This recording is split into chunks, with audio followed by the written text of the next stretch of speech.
So you and I have connected multiple times through mutual friends, Aubrey Marcus, some of the Fit for Service squad, and a few others, but we haven't really sat down for a full chat yet. So here we are. I'm stoked to dive in with you. How are you feeling, dude? I'm doing well, brother. Thank you. Yeah, I've been looking forward to this conversation. I knew we'd eventually have a chance to dive in. So why not do it over a podcast? Totally, dude. Yeah. Let's jump right in. So I want you to riff for a couple minutes on the backstory of how you got into this path of body work and breath work and this work in general, because typically these stories begin with someone's own journey of self-discovery and healing and whatnot. Is that kind of the case for yourself? And you tell us a little bit about the story of what landed you here? Yeah, man. You're spot on there. A little bit of backstory. Um, my parents were both struggling addicts. Were addicted to hard street drugs, meth, cocaine, you name it, all of those things. And I'm an only child. When my parents had me, they ended up kind of going to rehab. And, when I was about 3, they got clean off of these hard street drugs and quickly switched to prescription medications. And, they changed their life around and really were trying and also struggling. And I think as a child, you're so sensitive, you're so sensory aware, you're co-regulating with your parents from a young age. I mean, it's almost like they are your god. Whatever they're feeling, you feel. You're like a little sponge. And so I could feel that they were struggling from a young age, and I didn't really understand what was going on. And fast forward, you know, into high school, actually my whole youth, I was very active. I was always, the one outside playing, running the streets, skateboarder. I was an amateur skateboarder. I played basketball. I was very physically active. And, I thought about that. And it's like when you are in your body, when you are moving, when you are outside running and playing, you're not thinking about what's going on at home. You're not thinking about the future. You're not thinking about the past. And so I was always very fascinated by the body outside of high school. I wanted to go to school for addiction psychology because I really wanted to know kind of what was making my parents the way that they were. I realized something was off, and I saw the same patterns of anxiety and depression in a lot of the families, a lot of the people that I was around. And I went to school for addiction psychology and also physical therapy. I couldn't decide whether I wanted to go the mind route or if I wanted to go the body route. And unfortunately, in our world, there's not really a field that looks at both. And so I ended up dropping out of school partially because I wasn't good at the whole book thing. I think I eventually found a holistic sort of naturopathic school that taught lots of different forms of body work, trauma release, somatic centered psychology. And as soon as I found this school, I was like, this is what I want to learn. And as soon as I got my hands on someone's body, all of the things that I was studying previously at college started to make sense for me. It started to make sensory awareness because I think most of us are actually experiential learners. We learn much more when we're actually in the experience of it. So all of the kinesiology, anatomy, all of the application of this stuff, I really fell in love with it as soon as I was learning experientially. And you know, I could continue to go into that story a little bit. I mean, I was a body worker for a while, fell in love with body work, fell in love with aligning people posturally, and also studying a lot of Eastern forms of body work, polarity therapy being one of those, cranial sacral therapy, a lot to do with the nervous system, looking at it as the chakra system, the energetic system of the body. It's kind of the same thing. My goal is to kind of bridge the gap between those, but I fell in love with it. I became an instructor, a teacher at that school. I taught body work, lots of different forms from a lot of the Western stuff, kinesiology, anatomy, and then a lot of the Eastern stuff as well, energetic anatomy. And from there, I kind of went down a path of wanting to learn more about things and finding psychedelics. And that was a profound period of my life, kind of just exploring recreationally, I would say, with them. And I ended up coming across this nonprofit organization called MAPS. And I was like, damn, they look like they know what they're doing. And they're doing it in a way where they're combining it with psychotherapy. And, I thought I wanted to go back to school to become a psychedelic therapist, because that's kind of what I was doing during bodywork sessions, taking people into an altered state, um, to help them process a lot of stuff. So I ended up volunteering. They had spaces open for volunteers. I worked a couple conferences. One of the conferences in 2017, Psychedelic Science Conference in Oakland, California. I had a friend say, you need to go to this breathwork session by a man named Stan Groff. And at the time, I didn't. I had done Wim Hof. I had done Kundalini. I mean, I had learned, the sort of physiology of respiration from a bodywork perspective. And I ended up going to this session, and traditional holotropic is 3 hours long of very heavy breathing. It's designed to replicate a pretty psychedelic state, and I ended up having like more physical, somatic, psychosomatic release from that session than any bodywork session, any therapy session, any acupuncture, EMDR. I did a lot of that stuff. I had more release in this holotropic breathwork session than I ever had before, and it started physically. I felt this sort of blockage in my solar plexus, in my thoracic spine, and I'd been having some back pain from a young age, kind of like 16, 17. I started developing some back pain, and I was diagnosed with thoracic scoliosis, so a little bit of curvature in my spine, in my kind of solar plexus fire center, if you will. And for those of you that are familiar with the chakra system, your fire center, a lot of the times, if you have an addiction to stimulants, you will burn out your fire center. And so I've done enough sessions to know that kind of my parents being addicted to some very hard stimulants when they had me, I think that was kind of the ancestral trauma that was kind of passed down to me. But in that holotropic breathwork session, I felt this pop like within my solar plexus area, and I ended up having a massive release of emotion, kind of the full spectrum, went from anger to sadness and tears. And I felt this release. I cleared so much. And once I cleared from a body level, I became so clear mentally. I saw so clearly that, and the message that came through was that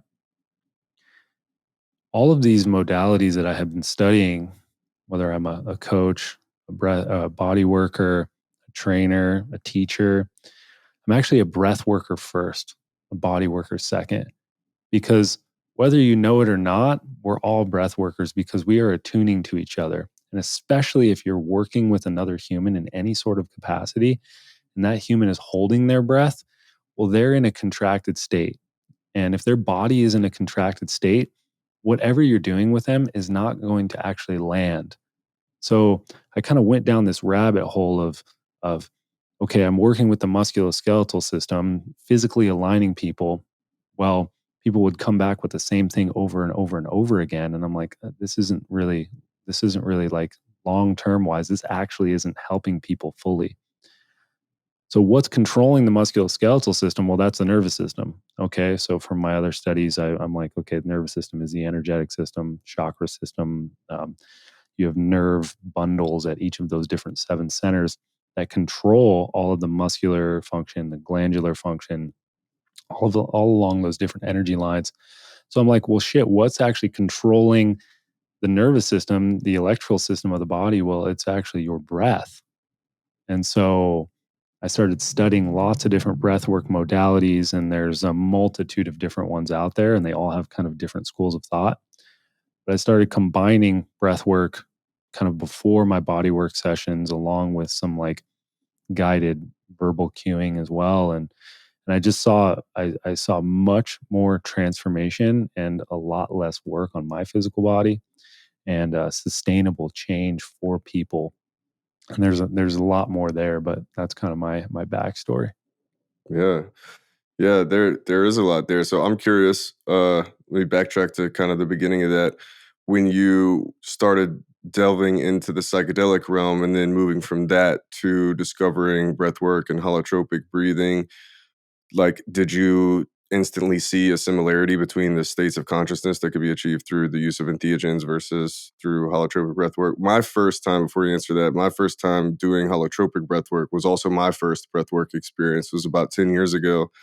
And it was this guy who traveled around doing these holotropic experiences, and it was as you described. It was multiple hours of it's an entirely different thing than what most people kind of pick up as early breathwork practices.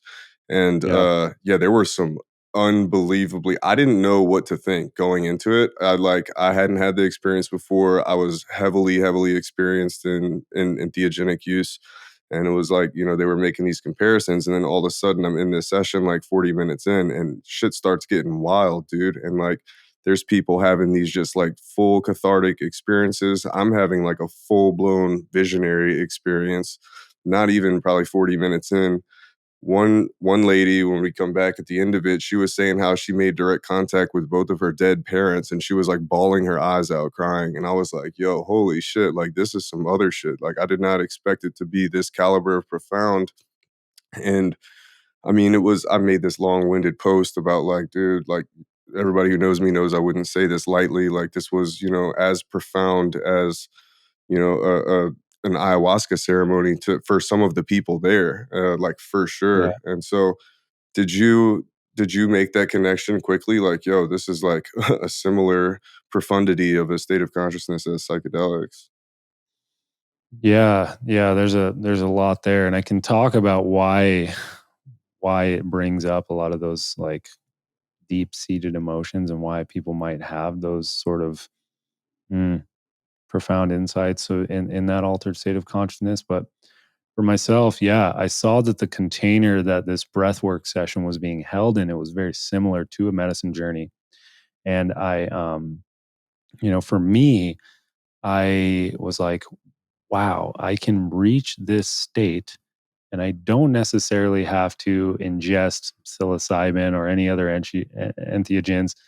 Um, and not even that, is that I can, it's a lot more accessible for people and it's a lot less scary. And I think it's a great like first step for people that want to get into, or, might not be open to entheogens.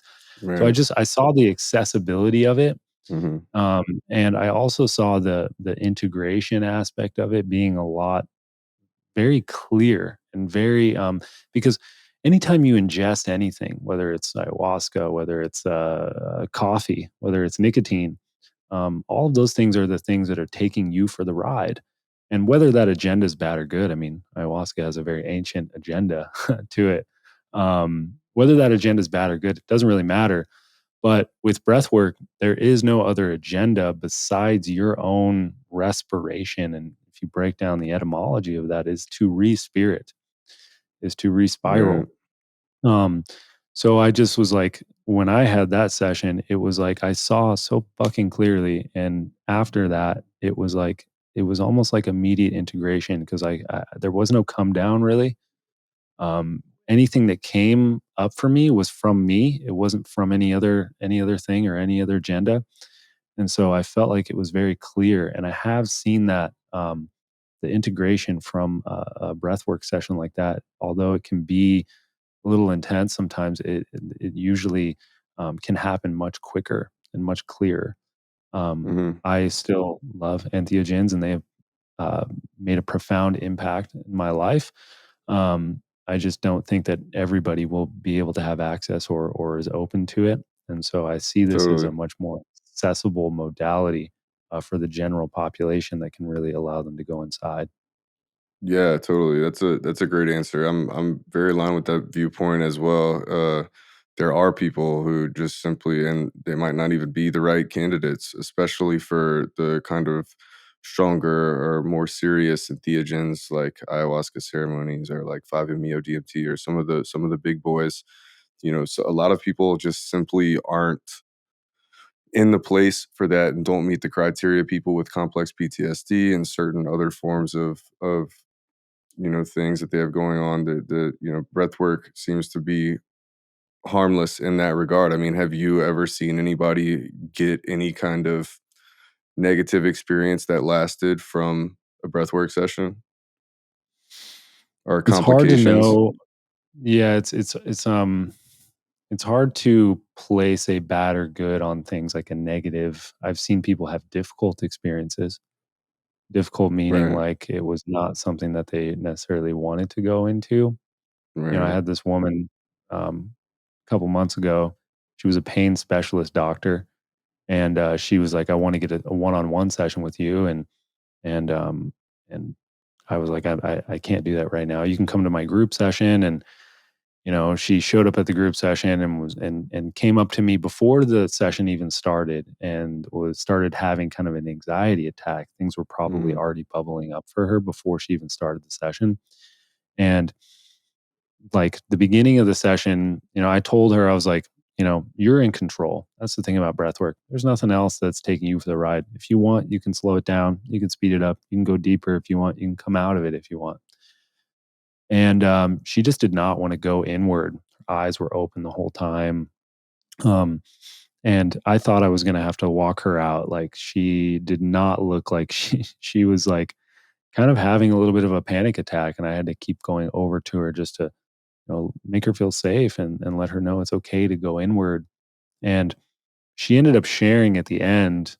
And I thought she was just going to be like, I hated this. And she was like, that was one of the most difficult things in my life mm, because I had to listen to everyone else in their pain. And this group that I was working with was loud as fuck. Like they were releasing mm. so much. And she was listening to everyone else in their own pain. And she's a pain specialist doctor, meaning that she numbs people for a living. And so she couldn't make it around and numb everyone that was feeling pain. She Oh, felt that wow. weight on her shoulders. And so she had a profound kind of difficult I personally during the session, I thought it was a negative experience. Like I thought she was like having a panic attack or was going to leave or something, but it ended up being really profound for her. And I still chat with her. She actually changed careers. She's no longer a pain specialist doctor, and Whoa. nothing against that. There's a time and a place for that, but I've seen a lot of people have difficult experiences that might end up being very profound for them. Yeah. So do you focus mainly on those deeper sessions where people go dig into their shit, or do you also have like a separate focus on just like the daily optimization type breath work that, morning practice type situations? Yeah, there's there's so many different types of breath work out there. There's the longer styles of breath work that are considered more of a journey style, daily practices. I think that people need to have an understand of what's going on from a physiological standpoint. So they Right. like when you're doing those longer journeys and you're breathing heavily for an extended period of time, you're actually taking your body into a pretty stressed state. Like if I was being chased by a tiger, like how would I be breathing? It would be like I would be breathing like that for a while. And Right. so we're actually and that's a lot of the reason why it brings up so many undigested emotion and unprocessed shit for people is that you're actually mimicking a trauma response in the body when you're breathing heavily for that extended period of time. Now, inside of a safe container, that can be healthy because if you look at animals and you understand somatic psychology, you understand the nervous system, when people have a discharge, meaning when people have a release of energy, whether it's crying, yelling, screaming, tears, could be laughing, could be orgasm, any of those movements of energy, what happens when you have that release is that sends a signal to your nervous system that you're not in the presence of a stressor anymore. And so many people have gone through something traumatic and they've just sucked it up and they haven't let themselves have that sort of discharge. And so their physiology still thinks that they're in the presence of a stressor. And so in a safe container, specifically during those longer breathwork journeys, is you can mimic a sort of stress response, a sort of trauma response, and give someone's organism, their physiology, an opportunity to discharge. And a lot of the times it will bring it right back up because the body doesn't want to hold on to things. We are always striving for homeostasis. Our default state when we come into this world is to feel and sense. And so when we have something that we are, it takes a tremendous amount of energy from your nervous system to suppress things because feeling and sensing is your natural state, it's your birthright. And so it's actually considered like a parasitic tension when people have suppressed emotions, when people have things that they've continued to bury. It takes more energy to push it down than it does to feel. And that energy could be utilized to something else, showing up how you want to show up in the world. And so, Right. and that's mirrored in the disconnect between our mind and our body. But I'll finish kind of your question around the daily practice. There's lots of different daily practices that you can do. Um, a lot of people ask me what's my daily breathwork practice, and I think the best daily breathwork practice you can do is actually it's not Wim Hof, it's not Kundalini. It's actually just to become aware of your breath. How much of your day can you become aware of your breath? Because your breath is the only body rhythm that you do both consciously and unconsciously, meaning that it's the bridge between the conscious and the unconscious mind and body. Hmm. So we can think about it right now. We could take a breath in, or we don't have to think about it and we can continue doing this podcast. But it's like, how often throughout your day can you actually be conscious of it? And when you are conscious of your breath, you're probably much more present in your life. You're Right. probably much more regulated in your system. So that would be my sort of daily practice, which is not easy. Right, no doubt. Yeah. I mean, it's not easy to remain presently focused on your breath when you are meditating and the object of said meditation is focusing on your breath with your eyes closed, your senses shut off as much as possible, trying to remain presently focusing on your breath. You will consistently drift off and then have to remind yourself that you're focusing on your breath. I find that so funny and it's fun to play with.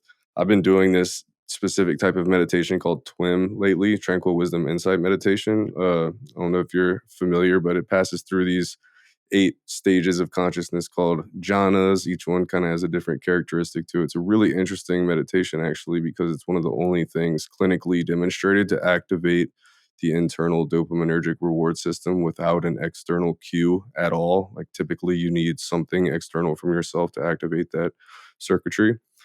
And so I got into it and I've been really enjoying it. And obviously, at like many other meditations, one of the first steps to enter the first jhana is obviously to not only to focus on your breath, but to also bring up like a really good memory that brings you joy or whatever.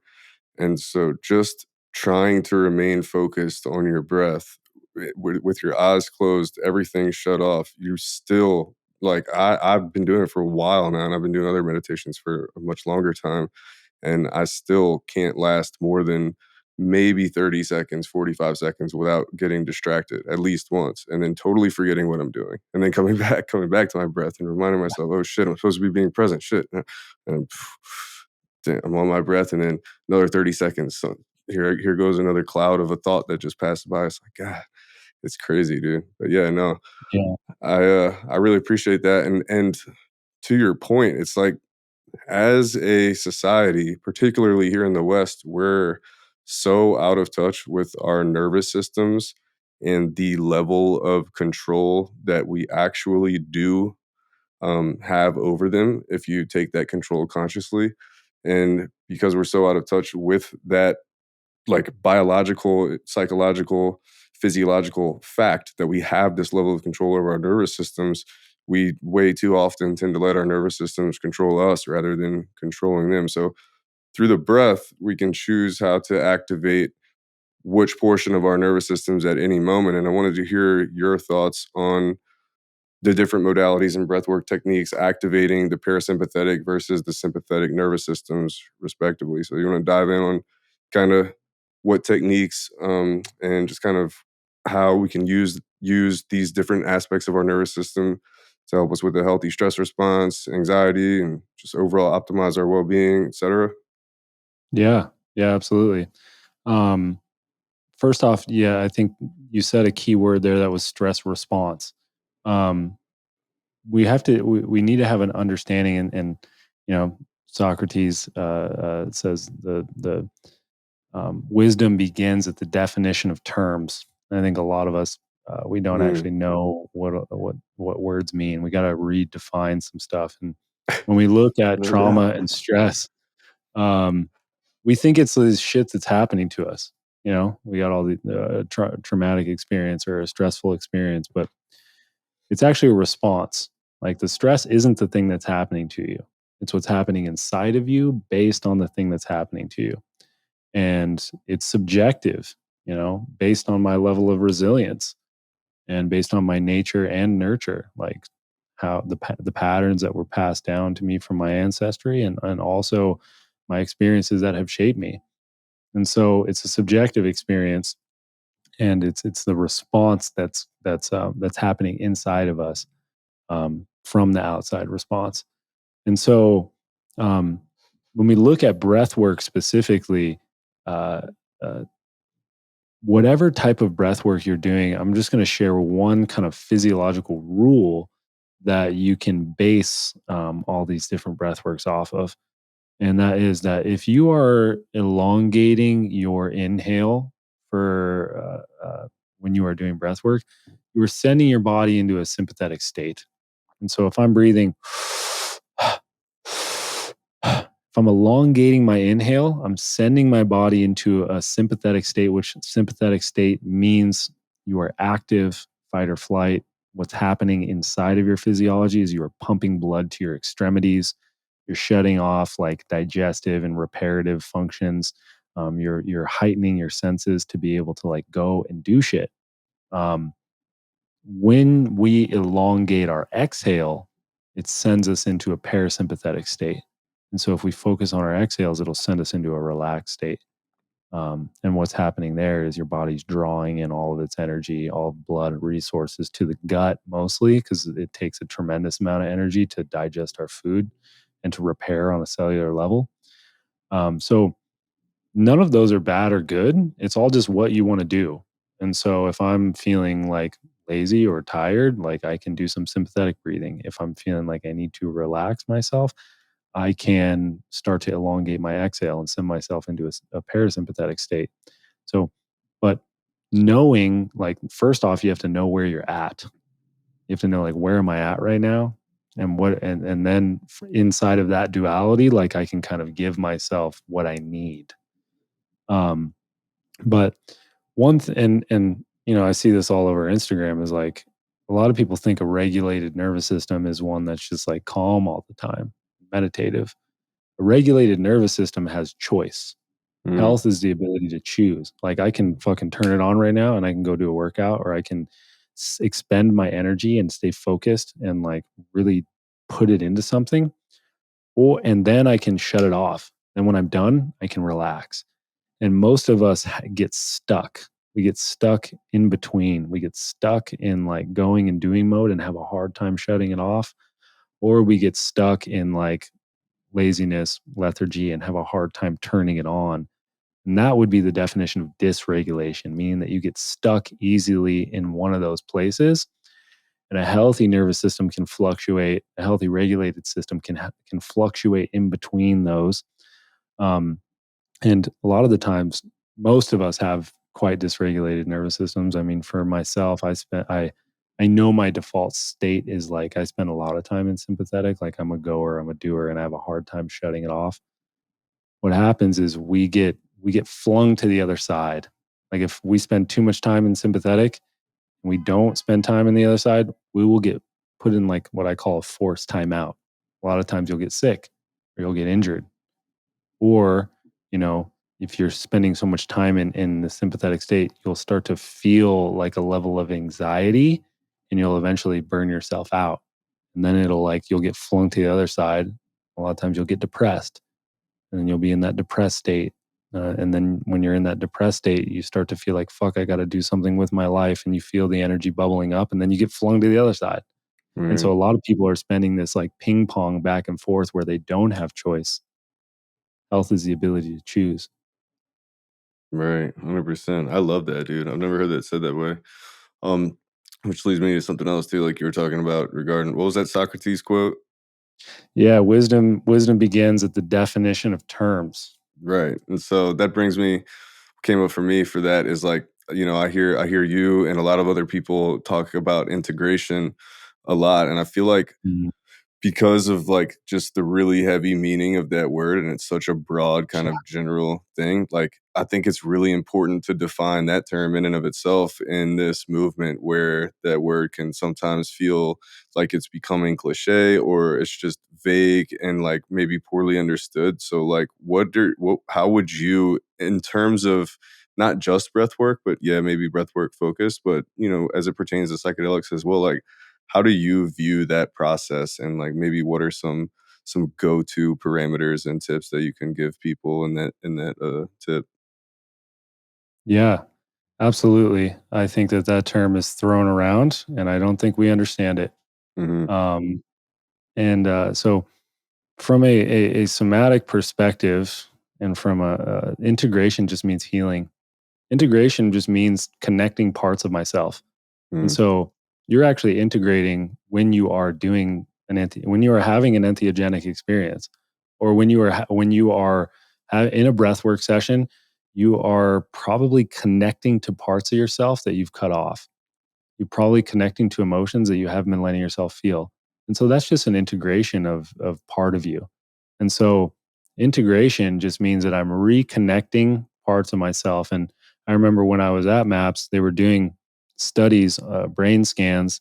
I think it was at John Hopkins, but they were showing brain scans. And when you were in that altered state, the parts of your brain that are usually compartmentalized, meaning that they don't talk to each other, Mhm. those kind of veil or those walls come down, and there's parts of your brain that are talking to each other and starting to integrate. And the people that have very rigid belief systems, have very rigid, like compartmentalized ideologies, like they got religion over here, and they got sexuality over here, and those don't touch each other, right? Those are the people that usually have a difficult experience or a bad trip because it's like they're not integrated. And so Right. when those walls come down, they start to connect and talk to each other, and it starts to like make sense, right? Like Um, like changes from cognitive dissonance to cognitive resonance. Mm, yeah. yeah. So there's internal integration like that I think is happening when you are in a session, whatever it is. When you are in the thing, you are going through a process of internal integration. You are connecting the dots. You're connecting to parts of yourself that you probably have pushed away or had defenses around. And then there's external integration, and I think that's kind of what we think of when we think of integration nowadays. Is like, okay, how do I take these insights and messages and go live it out in the world? Right. Well, no one can integrate that for you. You have to do that for yourself. And no one can sort of change daily patterns for you. Have to, I mean, you can hire a coach and someone to play mommy or daddy for you Mhm. and continue to like hold you accountable in that thing. But what I have found to be the biggest thing for external integration is actually community. I think community is the biggest thing for external integration, because so what happens is people have this experience, they connect to a part of themselves, they feel like a new person, then they go back into their normal daily life with all of the people around them that keep that person in a box. You know, most people, um, it's the people around them and their projections that are keeping you in a box, meaning that they don't look at you as a verb. They don't look at you as a process, as something that can change. A lot of people, they crave stasis and they want you to be the same person now and later. And so it's the support unit the community that they're in that will have that has the opportunity to hold them while they become a new version of themselves that allow this person's verbness. Like, I don't Right. say that I'm necessarily Steven or Jaggers. Like, I say I'm Stevening. And it's probably going to be different today than it is tomorrow, hopefully. Right. Mm. I can feel when people are thinking about me and want me to be the same person as I was 5 years ago or 10 years ago.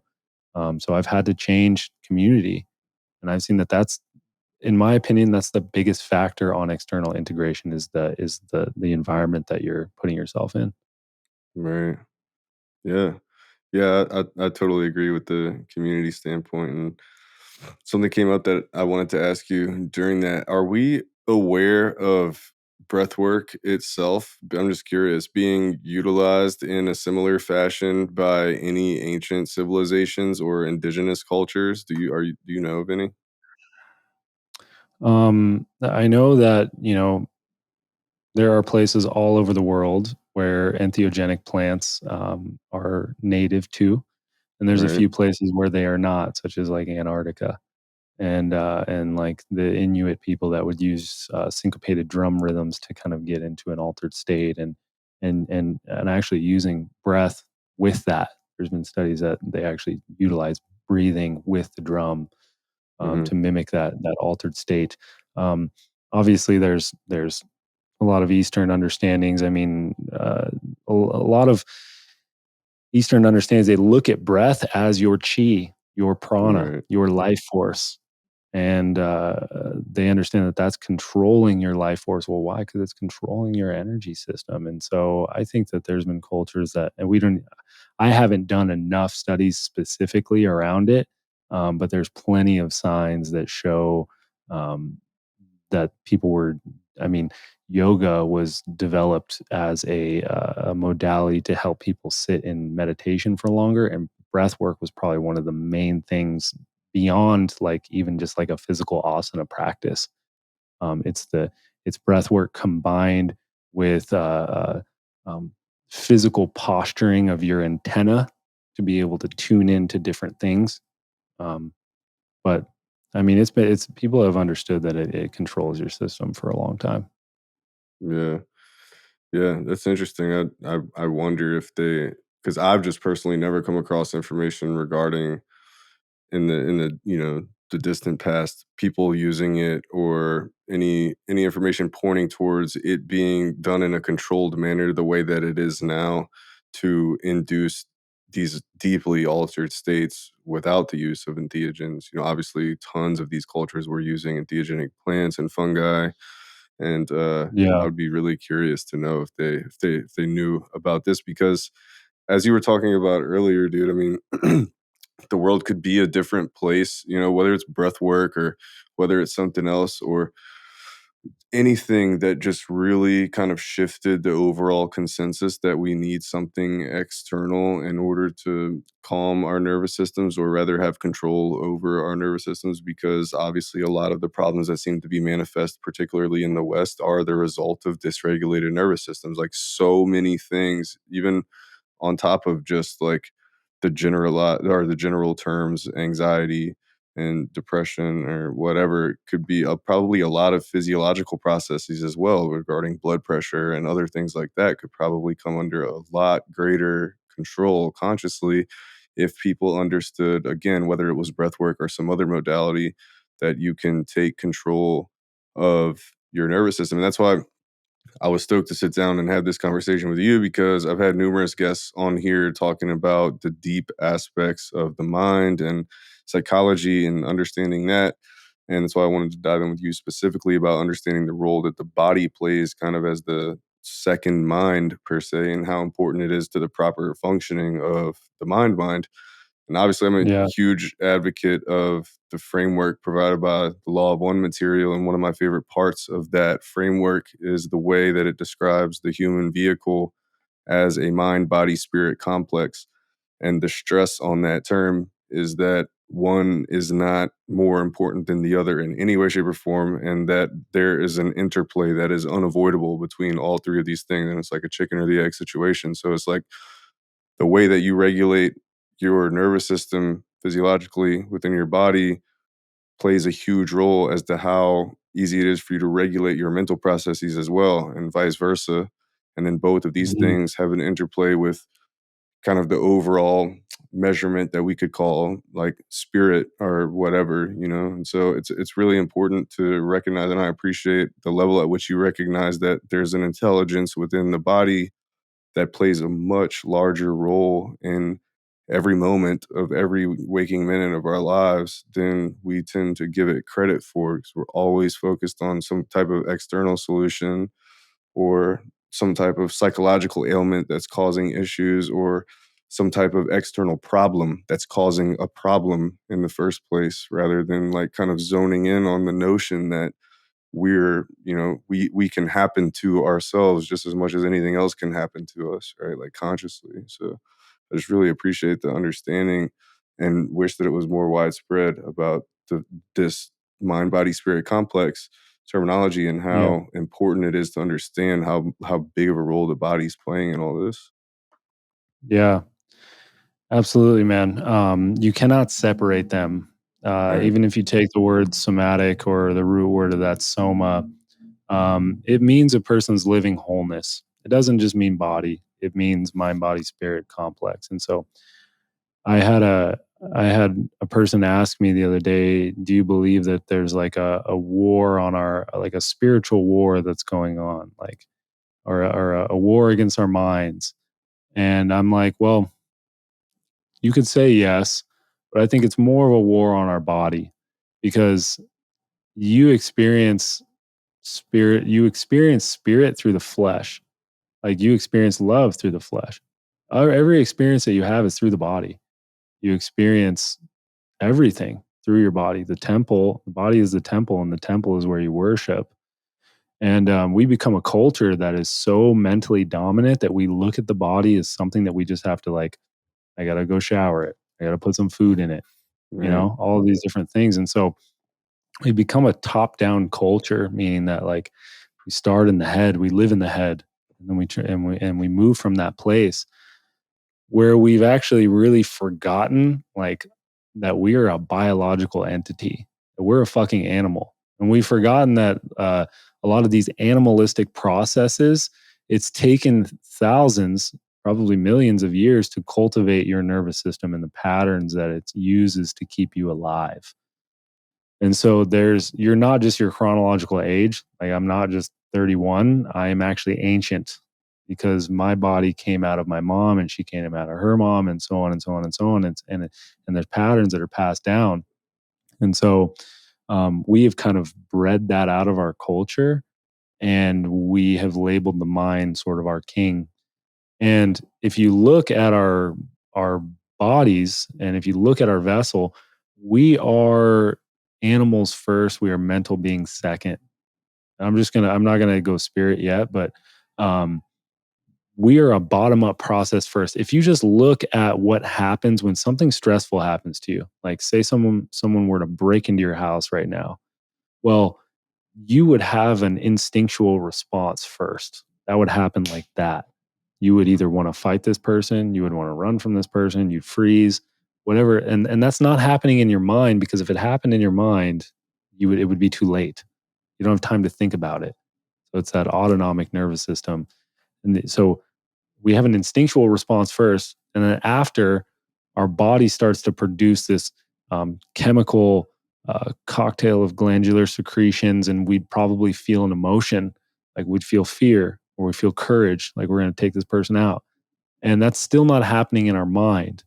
Only lastly, after that whole thing went down, would we start to develop a perception around it. And the perception of our mind is often based on what patterns we used from a body perspective. So, like, say someone broke into your house right now, and your instinct was to run from them, you were feeling fear, and then, like, after that whole thing went down, the perception in your head, maybe that cements inside of you, is that, I'm not safe in my house anymore, or or the world's out to get me.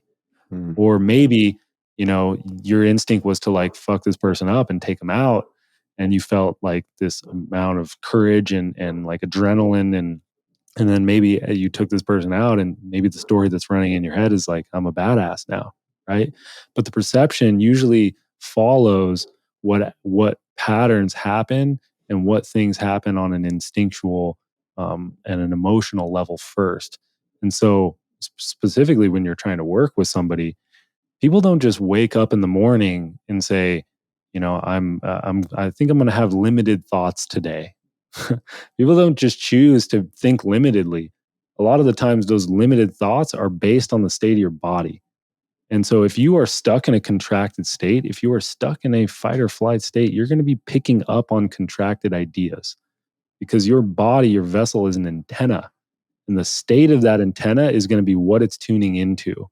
And so you can just look at, like, if your body's in pain right now, if someone just broke your heart, you're not going to be able to think clearly. Your antenna is not going to be able to tune in clearly. And so if you are stuck with instinctual defenses, like you're stuck in fight or flight, or you're stuck with undigested emotions, like you're not going to be able to think clearly. And so when you clear through that, a lot of the time people become clear. They see clearly, finally. And then from there, it's like, okay, now we can start to work top down from a clear mind. And we can start to learn skills and develop disciplines from the clear mind. But if the mind isn't clear, the patterns and the choices that we're making from that top down perspective, a lot of the times are not conscious, and they're probably cementing in whatever perception that we have already had for a while. And the powers that be, governments, religions, they've understood this for a long time. Like, if you can keep people in a state of contraction, if you can keep people in a state of fear, guilt, and shame, well, they're not going to be able to think clearly. They're going to run to Right. the store and buy all the fucking toilet paper, like that has anything to do with your survival whatsoever, right? Right. Yeah. There's a lot there, man. Yeah. And in regards to thinking clearly, I've personally found that after just 3, 4, 5 rounds of just kind of chill, kind of modified Wim Hof breathing, which is kind of what I Yeah. was referring to when I said like the shorter, like daily practice just for optimization. I really enjoy that, particularly for the degree of mental clarity and physical, like, I don't know how to describe it. I don't think physical comfort is the right word, but I'm way more in tune with my body afterwards, and I'm way less susceptible to have any like restless feelings. And I think it's also that physicality and the lack of physical restlessness that eases any potential of mental restlessness. Like as we were talking, as it pertains to the mind body complex that we were just talking about. So yeah, I mean, Yeah. it's just kind of like another thing that I've found personally really interesting about breathwork because it's so consistent and it is just accessible. Like you don't have to do anything, you don't have to go anywhere, you can do it anywhere, and it's been really awesome to pair with some good music and just go in, dude. Yeah, 100%. I mean, I do a daily practice, and it is kind of a modified Wim Hof. I usually do about 2 rounds. The first round, I will do kind of that sympathetic breathing where Mm, I'm doing in and out through the mouth, and I am ramping up the nervous system. And then I'll do a breath hold in between. And then I'll switch to the nose, and then I'll start to focus on my exhale. And so it's like I'm spiking my nervous system, and then I'm showing it how, when it gets to that spike state, how to bring it back down mm, into a regulated state. And a lot of the times, people, people that have a hard time meditating, people that have a hard time relaxing, the last thing you want to tell them is like, just chill, just meditate, right? yeah, A no, lot of the times they need that spike first to be able to drop into the relaxed state. mm, And so for me, like, I can always rest so much better when I've like pushed myself hard physically. I can right, like, if I just laid around all day and haven't done anything, like, it's going to be very hard for me to relax. A lot of people are stuck in that chronic state of stress, and they actually need that hard reset. They need to actually take it further so that it will reset the nervous system, and then they can drop back into a parasympathetic state. right. March 10th. March 10th. So like I don't know what day it is, but a few days ago, made a year since I got a full nasal reconstructive surgery. So, Mm. a mutual friend of ours actually recommended me the book Breath by James Nestor. And I'm sure you've read that book, yeah? Yeah, absolutely. Yeah, and it like totally changed my perspective. So I got my septum totally crushed when I was 19. I'm 30 now, Oh, so that was 11 years ago. So I went for 11 years without being able to breathe through my nose whatsoever. And this was when this happened, it was before I had delved really deeply into breath work or meditation. I was kind of dabbling, but it was nowhere near where it would lead in my mid to late 20s. And so that entire time period, I could not do exercises that require nose breathing. I had to sleep with my mouth open all night, every night.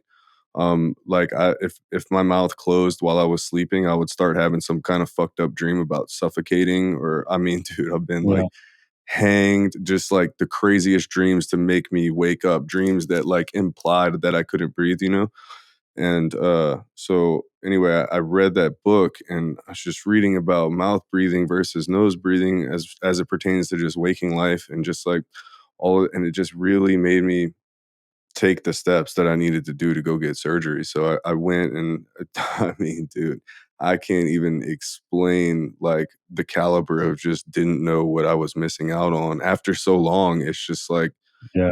it just became like my life. And, and so, but right after having that surgery, they stick these like gigantic things, these plastic stents. They're like 4 inches, dude. Stick them up in both of your nostrils. They put a 3D printed thing over I had a three-way surgery. So I won't get into the Ugh, details, but yeah, they cut you open, peel your nose back, fix you up, stick it back, 3D print a mask, put on your face, have plastic stents to make sure that it holds your nostrils in place and stuff.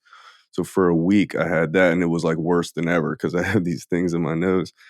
I go to the doctor, went back to my surgeon to get the stents pulled out a week later, and it was the single greatest feeling of my entire life, dude. He pulls these stents out, and I was like, Jesus, dude, we just became best friends, 100%.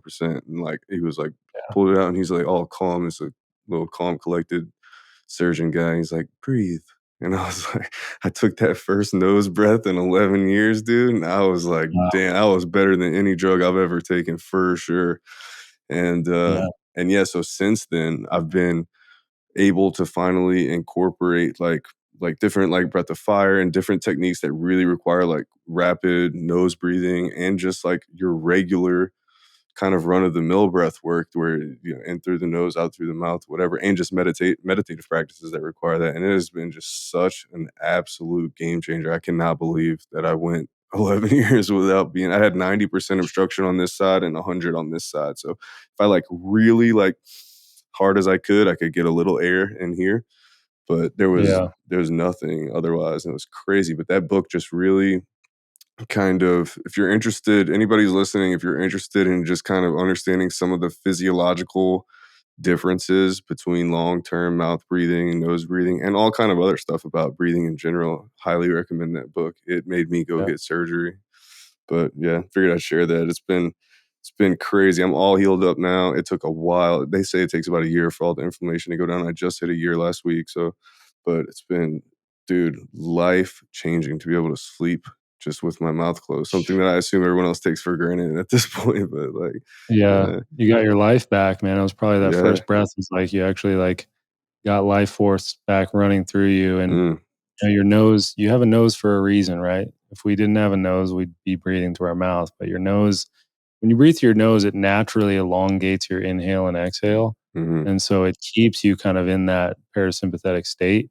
There's all kinds of filtration processes that, I mean, for bacteria, viruses, and stuff, like, it's a filtration system, and I actually, creates nitric oxide through your system. There's so many benefits to that, and most of us are chronic mouth breathers. I mean, I tape my mouth shut every night before I go to sleep, and my sleep is just, whew, so much better. Like, I can always tell when I don't. I wake up, and it's most of us are chronic mouth breathers, and you can mm, you can check that book out. It'll talk about a lot of the jaw, facial structure yeah. issues that happen as well. It's pretty wild. Yeah, that was one of the things that tripped me out. It was talking about like within 6 months, like the shape of your face will change based on if you're Oh, yeah. breathing with your mouth versus your nose. I can't say that I've been keeping super track of my facial shape since then, but I did find that really interesting. I also haven't tried the mouth taping thing just yet. But I probably should at this point now that I'm a year in and just like see if there's any kind of difference in my sleep quality or my energy levels when I wake up or whatever. So that really hits you pretty well and you notice a serious difference. It does. You can, if you're crazy like me too, you can get nasal dilators on Amazon or something like that, where they're little nose plugs, if you will, that Ooh, open up your nostrils. You just put them in, and they're like little tubes, but they'll open up your nostrils. So I put those in, tape my mouth shut, and I can you can breathe so nicely through your nose. It's really it damn, will change lives. that's an instant cop, dude. What's it called? Nasal dilators, I think. If you look those up. I'm gonna send you a selfie with my nasal dilators in by 2 days. Amazon Prime, Yeah. baby. Yeah, that would probably make it a lot easier for me, especially at first, as long as I could like guarantee. Because if something happened and like my mouth is taped shut in the middle of the night and like my nose just like does its thing, or because sometimes I still get like stuffy. Sometimes it's from the surgery Yeah. still, and like there are periods where if I don't go blow my nose or whatever, it's like I still am kind of blocked up. So like if I have my mouth taped and then that happened, I'm like not gonna have a good time probably. But Yeah, and you don't really need like a massive piece of tape too. You can just get a little piece, and I use it just as like a reminder to just keep my mouth oh, shut. Just put a little piece right over my lips right here, just even a little tiny piece of scotch tape. Like I just put it there and it works kind of like a reminder to make me keep my mouth shut while I'm sleeping. right. Damn, dude. Yeah, I'm gonna give that a go. Well, yeah. Tell us a little bit about what you have going on and with the somatic breathwork practice, and where people can find you, and just kind of what makes your program unique. Yeah, brother. It's been a wild journey, man. It's been a crazy journey. 2.5 years ago, I was still living in Sedona, and COVID had just happened, and yeah, I kind of lost my job, lost my place where I was living, and didn't really know what I was going to do. And I had my clients, but I had a woman ask me, "When are you going to teach what you do?"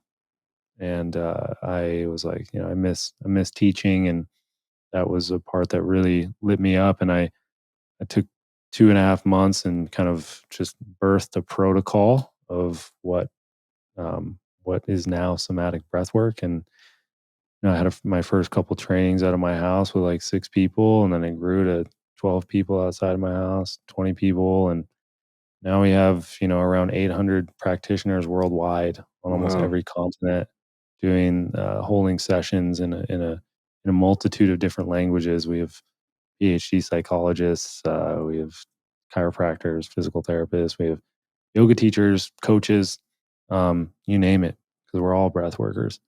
But if you feel called to learn a powerful tool, a powerful modality to work with someone from a somatic perspective, let's say it's more about somatic understanding than it is necessarily breath work. But it's a powerful training, and you can check us out. We're on almost every platform. Our YouTube's grown quite a bit. We got a lot of videos on there. You can check us out at Somatic Breathwork, Instagram, YouTube.